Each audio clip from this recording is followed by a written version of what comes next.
Magandang gabi mga kaibigan. Maligayang pagdating sa mga kwentong aswang, ang tahanan ng mga kwentong gigising sa inyong takot at magpapadilat sa inyo hanggang madaling araw. Bago tayo magsimula, siguraduhin komportable na kayo. Patayin ang ilaw, isuot ang inyong earphones, at huwag munang lilingon kapag may narinig kayong kaluskos sa inyong likuran. Kung mahilig kayo sa mga kwentong puno ng hiwaga, kababalaghan, at nakatatakot na aral, huwag kalimutang i-like ang video at mag-subscribe sa ating channel. I-share din ito sa kaibigan niyong matapang daw, ngunit natutulog na nakabukas ang ilaw. Sa unang bahagi, umuwi si Roman sa Baryo Malinao matapos mamatay ang kanyang amang si Tatang Ambo, ang huling kilalang antingero sa kanilang lugar. Ngunit sa gabi ng burol, ninakaw ng mga balbal ang katawan ng matanda at pinalitan iyon ng katawan ng saging. Napilitan si Roman na muling isuot ang mata ng habagat, ang agimat na matagal na niyang tinalikuran. Kasama ang matapang na nurse na si Luna at ang tagapangalaga ng sementeryong si Teban, nilabanan niya ang mga halimaw, iniligtas ang 4 na bihag, at bumaba sa hukay ng walang pangalan. Nayahon ni Teban ang mga bihag, samantalang ipinagpatuloy ni Roman at Luna ang pagpasok sa pugad. Sugatan at halos maubusan ng dugo, narating nila ang silid ng mga nakatayong kabaong. Sa bahaging ito, matutuklasan nila kung buhay pa ang kapangyarihan ni Tatang Ambo, kung bakit gustong makuha ni Uragan ang 3 agimat, at kung anong kapalit ang hinihingi ng tunay na tungkulin ng isang antingero. Huminga ng malalim, makinig, at tandaan, ang pinakadelikadong halimaw ay yaong naniniwalang wala ng taong handang humarang sa kanyang gutom. Simulan na natin ang ikalawa at huling bahagi ng Ang Antingero, laban sa pangkat ng mga balbal. Narating ni Roman at Luna ang isang silid na pun ng mga kabaong. Hindi nakahiga ang mga yon. Nakatayo ang bawat kabaong at nakaharap sa gitna. Sa sahig ay nakaupo si Tatang Ambo. Nakatali ang bangkay sa isang upuang gawa sa mga buto. Bukas ang dibdib nito, ngunit buo pa ang puso. Tatang. Lumapit si Roman. Sandali. Masyadong tahimik ang silid. Nang itaas ni Luna ang ilaw, nakita nilang walang lamang bangkay ang nakaupo sa upuan. Isa na naman iyong katawan ng saging na binalutan ng balat ng isang patay. Natagpuan ninyo ako. Bumukas ang lahat ng kabaong. Mula sa isa ay lumabas ang isang babaeng balbal na walang sariling balat. Suot nito ang pinagtagpi-tagping balat ng mga bangkay. Magkakaiba ang kulay at laki ng bawat bahagi, at tinahi gamit ang buhok. Mula sa ibang mga kabaong ay nahulog ang mga katawan na wala ng balat, mata, at dila. Ikaw ang kumuha sa kanila. Malamig ang gabi. Kailangan ko ng damit. Mabilis na gumalaw ang tagalapa. Bago makapaghanda si Roman, nasa harapan na ito ni Luna. Ibinaon ng nilalang ang mga daliri sa magkabilang pisngi ng babae. Hinila nito ang balat patungo sa tainga na parabang balak itong hubarin ng buo. Roman. Tinaga ni Roman ang braso ng balbal. Tumama ang talim ngunit dumula sa pinagtagping balat. Matibay ang suot ko. Sinipa nito ang sugat sa tiyan ni Roman. Bumuka ang benda at sumirit ang dugo. Bumagsak siya sa mga kabaong. Hinablot ng tagalapa ang buhok ni Luna at kinaladkad patungo sa upuan. Mula sa daliri nito ay lumabas ang mahabang karayom na yari sa buto. Maganda ang balat mo. Hindi bagay sa iyo. Kinuha ni Luna ang gunting mula sa kanyang medical na bag at ibinaon sa mata ng balbal. Pumutok ang bilog na mata. Tumulo ang malapot na kata sa kamay niya. Napaatras ang nilalang. Nagawa ni Roman na tumayo. Sa liwanag ng mata ng habagat, nakita niya ang tunay na katawan sa ilalim ng mga ninakaw na balat. Sa gitna ng likod ng balbal ay may payat na gulugod na walang proteksyon. Luna, yumuko! Yumuko ang babae. Ibinato ni Roman ang gulok. Tumagos iyon sa gulugod ng tagalapa. Naputol ang 3 buto at lumabas ang talim sa dibdib. Namilipit ang balbal ngunit pilit pa ring inabot si Luna. Hinablot ni Roman ang magkabilang gilid ng pinagtagping balat. Hinila niya iyon ng malakas. Napunit ang mga tahi. Isa-isang natuklap ang balat ng mga biktima mula sa katawan ng nilalang. Lumitaw ang mapulang laman, gumagalaw na litid, at mga ugat na walang takip. Nagsisigaw ang tagalapa habang tumatama ang hangin sa hubad nitong laman. Kinuha ni Luna ang butong karayom at ibinaon sa butas ng gulugod. Itinulak niya iyon paitaas hanggang bungo. Nanigas ang katawan. Kumislot ang mga daliri at tuluyang bumagsak. Hindi lahat ng NARS ay hanggang tahi lang. Paalalahanan mo akong huwag kang galitin. Sa loob ng upuang buto ay natagpuan nila ang pako ng lupa. Isa yung maikling bakal na may mapulang kalawang at simbolong hugis puntod. Nang hawakan ni Roman, biglang tumayo ang lahat ng bangkay na walang balat. Hindi sila buhay. Mga kaluluwang pinigil lamang ng kapangyarihan ng balbal. Iuwi ninyo kami. Pangako.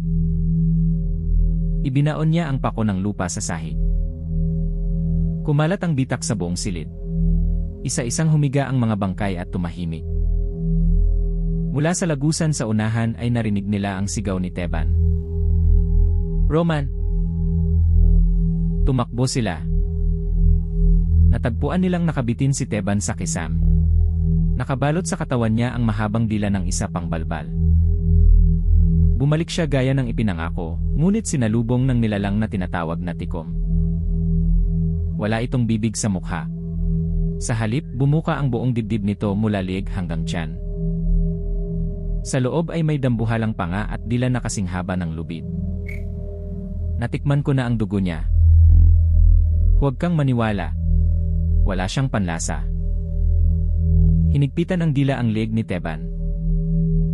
Naging kulay ube ang kanyang mukha at naglabasan ang ugat sa noo. Bumaon ang mga tinik sa dila sa kanyang balat at umagos ang dugo. Bitawan mo siya. Ibigay mo ang pako. Kunin mo. Ibinato ni Roman ang pako ng lupa. Roman! Binuka ng tikom ang panga sa dibdib at nilunok ang bakal. Akin na. Hindi. Itinaas ni Roman ang mata ng habagat at itinikom ang kamao. Sa loob ng balbal, biglang bumigat ang pako ng lupa. Hinila nito ang nilalang pababa na parang may buong bundok na nakakabit sa tiyan. Kumalas ang dila kay Teban. Bumagsak ang lalaki sa sahig. Lalong bumigat ang pako. Napaluhod ang tikom. Nabali ang mga binti at lumabas ang puting buto sa balat. Ang tiyan nito ay hinatak patungo sa lupa. Napunit ang laman mula loob. Bumuka ang panga sa dibdib hanggang balakang. Lumabas ang pako kasama ng bituka, atay, at mga bahaging hindi na makilala. Bumagsak ang nilalang sa sarili nitong lamang loob. Bago pa ito makabangon, tinaga ni Roman ang leeg ng 3 ulit. Sa unang taga ay naputol ang laman. Sa ikalawa ay nabiyak ang gulugod. Sa ikatlo ay tuluyang humiwalay ang ulo. Akala ko pinauwi niyo ako. Bakit ka bumalik? Naihatid ko sila sa mga tao. Saka naalala kong naiwan ko ang pala.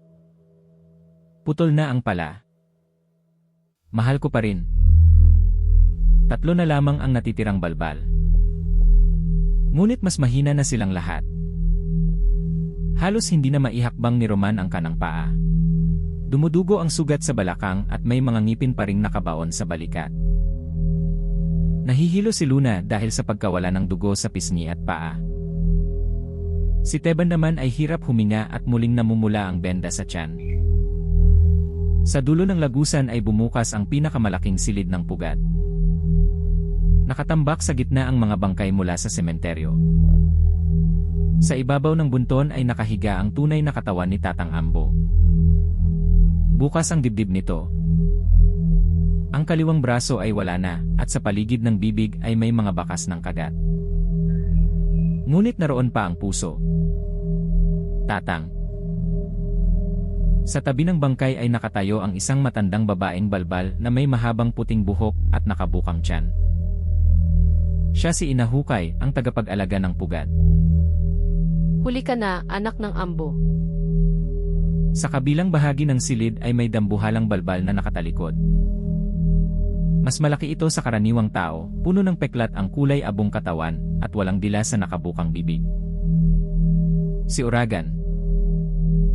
Hawak nito ang nawawalang kaliwang braso ni Tatang Ambo. Kinagat nito ang laman at dinurog ang buto sa pagitan ng mga ngipin. Dumating ang tagapagmana. Ilayo mo ang bibig mo sa ama ko. Ama mong tumakbo sa kamatayan upang hindi ko makuha ang kanyang puso. Ngunit ang anak niyang tumakbo palayo sa tungkulin ang kusang nagdala ng huling agimat. Hindi mo makukuha ang mata. Hindi ko kailangang kunin. Kakainin kita. Mula sa likod ng bunton ay lumabas ang huling kasapi ng pangkat. Tinatawag itong silong, isang balbal na walang mga paa at gumagapang gamit ang apat na napakahabang braso. Pumulupot ito sa kisam at dumamba kay Luna. Samantala, sumugod si Ina Hukay kay Teban. Huwag kayong lalayo sa isa't isa. Hinarap ni Roman si Uragan. Nagbanggaan ang kanilang mga katawan sa ibabaw ng bunton ng bangkay. Sinuntok siya ng balbal sa dibdib. Nabali ang dalawang tadyang.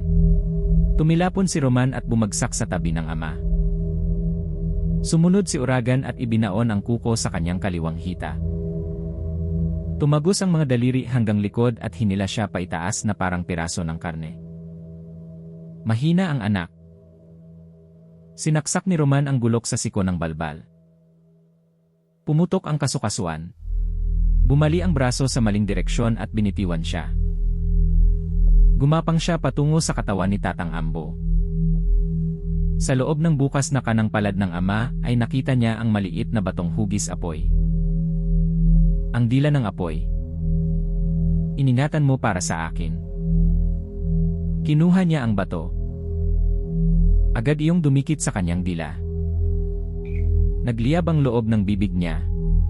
Nasunog ang gilagid at lalamunan. Umagos ang dugo sa mga labi habang pilit niyang hindi iniluluwa ang agimat. Sa kabilang bahagi ng silid, nakakapit si Silong sa likod ni Luna. Pumulupot ang dalawang braso sa kanyang leeg at ang dalawa pa ay pilit na ibinubuka ang bibig niya. Kakainin ko ang dila mo. Hinablot ni Luna ang isang buto mula sa bunton. Ibinaon niya iyon sa sariling balikat, tumagos sa braso ng balbal, at ipinako ito sa kanyang katawan. Napasigaw ang Silong. Kumapit si Luna sa isa sa mahahabang braso at inihagis ang sarili pasulong. Lumampas sa balikat niya ang nilalang at bumagsak sa harapan. Sinunggaban nito ang kanyang paa at hinila. Tumama ang mukha ni Luna sa matulis na bungo. Nabiyak ang kilay at halos matanggal ang isang ngipin. Ngunit nakuha niya ang gulok na ibinato ni Roman kanina. Tinaga niya ang unang braso ng Silong. Naputol iyon sa siko. Ang ikalawang taga ay tumama sa leeg. Hindi tuluyang napugot ang ulo kaya muli niyang hinataw. Nabiyak ang gulugod at kumapit ang ulo sa manipis na piraso ng balat. Tinapakan ni Luna ang dibdib at hinila ang buhok. Napigtas ang natitirang balat. Gumulong ang ulo sa tabi ng kamay ni Tatang Ambo. Dalawa na lang. Nakikipagbuno naman si Teban kay Ina Hukay. Hinampas niya ang nilalang gamit ang putol na hawakan ng pala, ngunit kinagat iyon ng matanda at dinurog. Wala ka ng sandata. May natitira pa. Hinablot ni Teban ang isa sa mga nakalawit na bituka sa bukas na tiyan ni Ina Hukay. Ipinaikot niya iyon sa leeg ng balbal at hinila mula sa likuran. Nabulunan ang nilalang sa sariling lamang loob. Ngunit bumaon ang kuko nito sa sugat sa tiyan ni Teban. Tuluyang napigtas ang mga tahi. Bumuka ang laman at lumitaw ang mapulang kalamnan sa ilalim ng balat. Napaluhod siya ngunit hindi binitiwan ang bituka. Luna, kahit ngayon lang, bilisan mo. Tumakbo si Luna. Ibinato niya ang gulok kay Teban. Nasalo niya iyon at isinaksak sa nakabukang tiyan ni Ina Hukay. Hinila niya pa itaas mula puson hanggang dibdib. Nahati ang katawan ng matanda. Bumagsak ang mga lamang loob at umagos ang maitim na dugo sa mukha ni Teban. Kinagat pa rin ni Ina Hukay ang kanyang balikat. Hinawakan ni Teban ang panga at ibinuka iyon ng lampas sa kaya nitong igalaw. Pumutok ang kasukasuan. Napigtas ang ibabang panga at naiwan sa kamay niya. Bumagsak ang matandang balbal at hindi na gumalaw. Isa na lang. Ngunit sa gitna ng silid, nakaluhod si Roman sa harap ni Uragan. Halos ubos na ang lakas niya. Dumudugo ang balikat, tiyan, hita, dibdib at nasunog na braso. Ang dila ng apoy ay patuloy na sinusunog ang kanyang bibig mula sa loob. Pareho ka ng ama mo. Naniniwalang sapat ang sakripisyo upang maging bayani. Hindi ako bayani. Tama. Sinunggaban ni Uragan ang kanyang mukha. Bumaon ang kuko sa palibot ng kanang mata. Hinila nito ang balat at napunit ang talukap. Pumutok ang mga ugat. Napuno ng dugo ang mata at tuluyang nawala ang paningin sa kanang bahagi. Ibinato siya sa dingding. Tumama ang likod ni Roman sa nakausling buto. Bumaon iyon sa ilalim ng kanyang balikat at lumabas sa harap. Roman. Ako ang kakain sa huling antingero. Lumapit si Uragan at bumuka ang bibig. Sa kawalan ng dila ay may pangalawang maliit na ulo sa loob ng lalamunan, punang maninipis ng ngipin. Kinagat nito ang dibdib ni Roman sa mismong kinaroroonan ng mata ng habagat. Nagkiskisan ang mga ngipin at tansong medalyon. Nabiyak ang balat at sumirit ang dugo sa gilid ng bibig ng balbal. Kapag paghihiganti ang pinakain mo rito, ikaw ang una nitong susunugin. Naalala ni Roman ang liham. Hindi niya inisip ang katawan ng ama. Inisip niya ang 4 na taong nailigtas nila. Inisip niya sina Luna at Teban. Inisip niya ang baryong hindi dapat maging kainan ng mga balbal. At sa unang pagkakataon, hindi galit ang pinakain niya sa agimat. Pananagutan. Hindi mo makakain ang hindi para sayo. Ibinuka niya ang bibig. Mula sa dila ng apoy ay bumuga ang puting apoy. Pumasok iyon sa nakabukang bibig ni Uragan. Nasunog ang maliit na ulo sa lalamunan. Pumutok ang mga mata nito at nalusaw ang mga ngipin. Napaatras ang balbal habang umuusok ang tiyan. Hinugot ni Roman ang butong nakabaon sa balikat. Sa kabila ng matinding sakit, tumayo siya. Kinuha niya ang gulok mula sa bangkay ni Ina Hukay at sumugod. Tinaga niya ang kanang tuhod ni Uragan. Naputol ang litid. Lumabas ang buto at bumagsak ang balbal sa isang paa. Sinundan niya ng hiwa sa tiyan. Bumuka ang laman, ngunit sa loob ay wala itong karaniwang lamang loob. Naroon ang mga mukha ng lahat ng bangkay na kinain nito. Ilabas mo kami.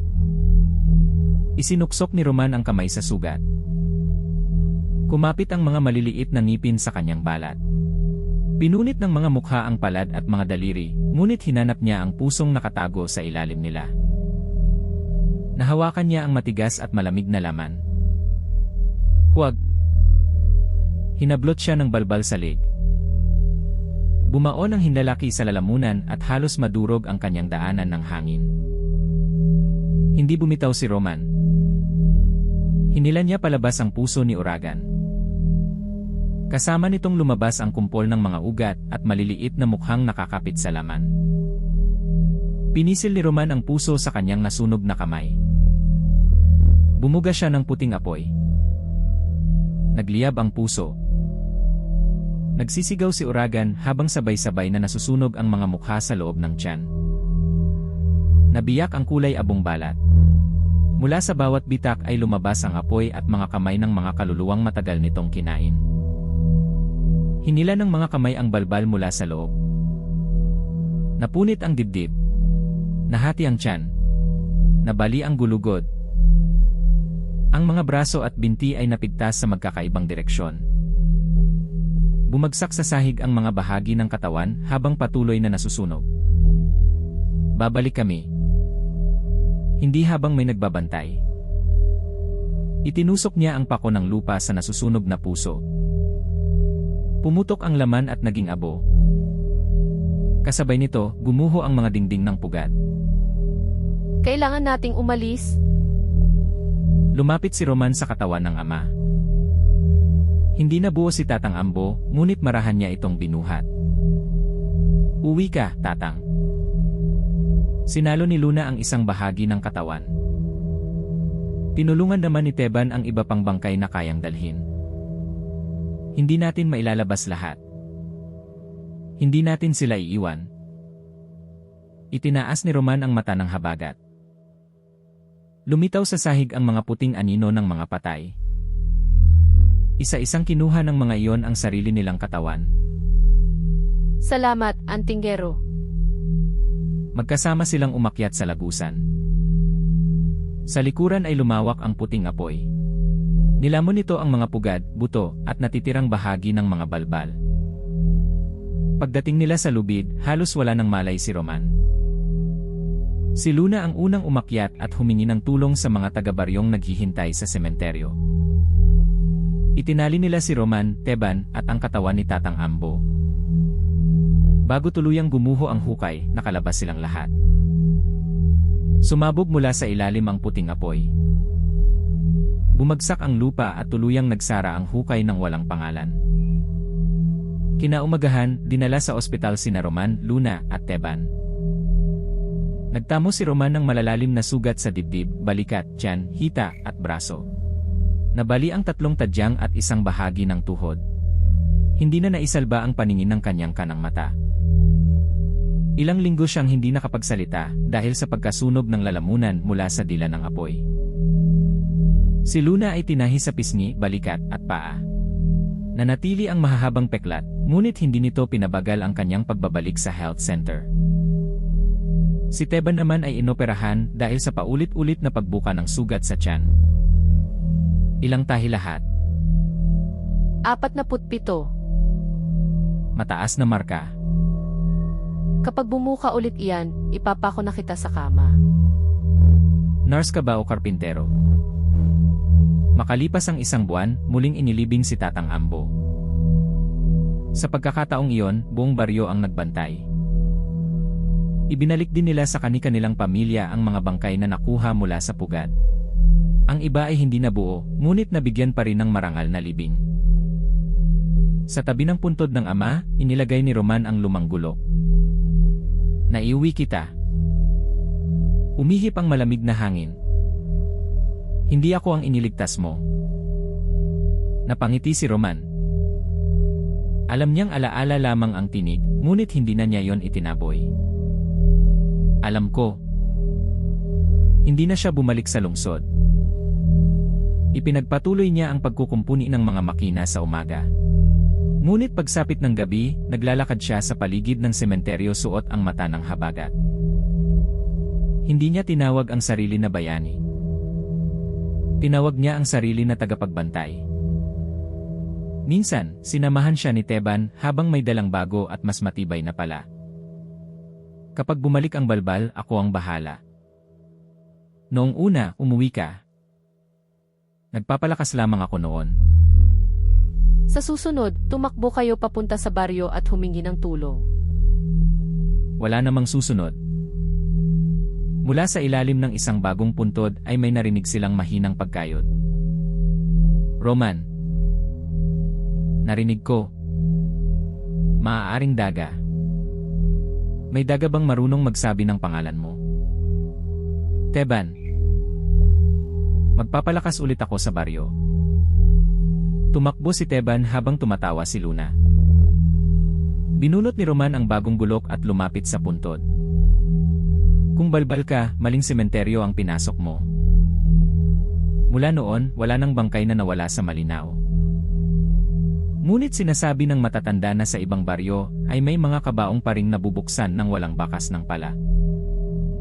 Sa loob ay nakahiga ang katawan ng puno, nakadamit at nakangiti na tila tao. At sa lupa sa paligid ay may mahahabang yapak na papunta sa pinakamalapit na kabubatan. Mga kaibigan, dito nagtatapos ang kwentong Ang Antingero laban sa pangkat ng mga balbal. Ang kwento ni Roman ay nagpapaalala na ang tapang ay hindi nasusukat sa dami ng kalabang na patay o sa lalim ng sugat na nakayanan. Nasusukat ito sa dahilan kung bakit ka tumatayo, hindi upang maghiganti lamang, kundi upang iligtas ang mga taong maaaring hindi mo man kilala. Igalang natin ang mga yumao at ang pagluluksa ng kanilang pamilya. Ang paglapastangan sa kanilang labi ay hindi lamang paglabag sa katahimikan ng patay, kundi panibagong sugat sa mga buhay na naiwan. Sa tunay na panganib, huwag tularan ang pagharap ng mag-isa sa hindi kilalang banta. Humingi ng tulong sa mga otoridad, lumayo sa mapanganib na lugar, at unahin ang kaligtasan ng buhay. At para sa mga tumalikod sa responsibilidad dahil sa takot, tandaan, hindi kahihiyan ang matakot. Ngunit darating ang pagkakataong kailangan nating piliin bumalik, humingi ng tulong, at gawin ang nararapat. Kung nagustuhan niyo ang kwentong ito, huwag kalimutang i-like ang video, mag-subscribe sa mga kwentong aswang, at pindutin ang notification bell para hindi mahuli sa susunod nating kwentong kababalaghan.